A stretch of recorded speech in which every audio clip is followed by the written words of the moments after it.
नमस्कार भक्तांनो, जय बाळूमामा. बाळूमामाच्या जीवनातील प्रसंग. कृपा करणारा देवाला विसरण्याचे प्रायश्चित्त भाग 1. बुधनूर गावच्या दुर्गाप्पाचा मोठा भाऊ चंडाकाप्पा हा होता. बाळूमामा एकदा वेश पालटून किड्या-मेंढ्या जोशाचे रूप घेऊन बुधनूर गावी गेले होते. त्यावेळी चंडाकाप्पा आपला काळा बैल घेऊन शेताकडे चाललेला होता. त्यांनी वेशधारी जोशाकडे पाहिले, परंतु घरातील लोकांना फक्त जोशाला भिक्षा वाढण्यास सांगून तो शेताला गेला. मामांनी हे चांगलं लक्षात ठेवलं होतं.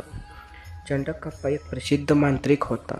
मंत्र सामर्थ्याने तो वाटेल तो अजब गोष्टी करून दाखवी. दगडाची टक्कर लावणे, चांगल्या माणसाची डोके बिघडवणे, जमीन सुपीक नापीक करणे, जनावरांचे दूध सुरू किंवा बंद करणे, ऊस शेंगा वगैरे पीक खाल्लं जाऊ नये म्हणून कोल्ह्यांची तोंड बंद करणे, अशा अनेक प्रकारचे विद्या त्याच्यापाशी होत्या. त्याला माणसे वचकून असत. त्या भागात तो चांगला प्रसिद्ध होता.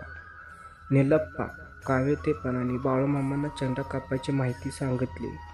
त्यावेळी बकरी आदमापूर परिसरात सुरूपल्लीजवळ माळावर होती. अज्ञात रोगाने त्यावेळी बकरी मरत होती. निलप्पाने चंडाप्पाकडे जाऊन आपण उतारा करवतो असे म्हटल्यावर मामांनी आडेवेडे न घेता त्याला प्रवासासाठी पैसेही दिले.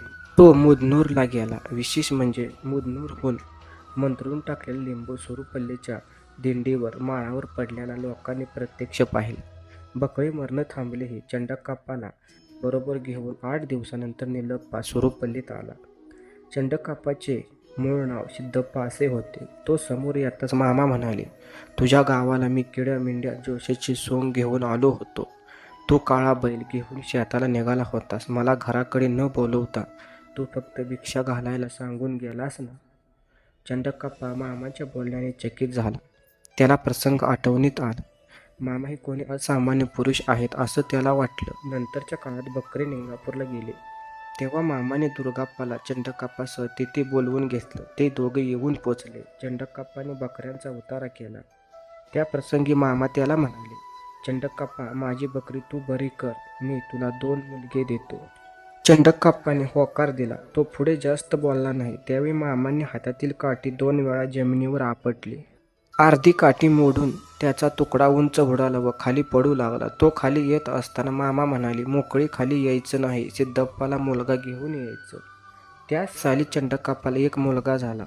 त्याला फार आनंद झाला. पुढे 2 वर्षांनी आणखी एक मुलगा झाला. त्यानंतर मामा चंडाकाप्पाला म्हणाले, चंडाकाप्पा, 2 मुलं तुला देवाने दिली.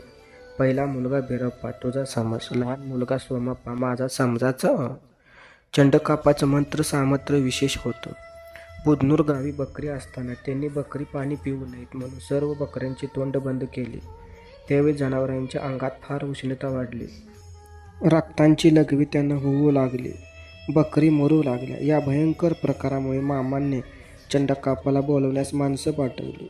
त्याला आपण मामांची कोंडी करू शकतो असा अहंकार चढला होता. तो अनेक वेळा नखरे करू लागला. माझं गवत रचाचं आहे, मला सवड नाही असा त्यांनी निरोप दिला. त्याचे गवत रचण्यास मामांनी माणसेही पाठवून बघितली तरीही तो येईना. भाग 2 लवकरच येणार, पाहण्यास विसरू नका.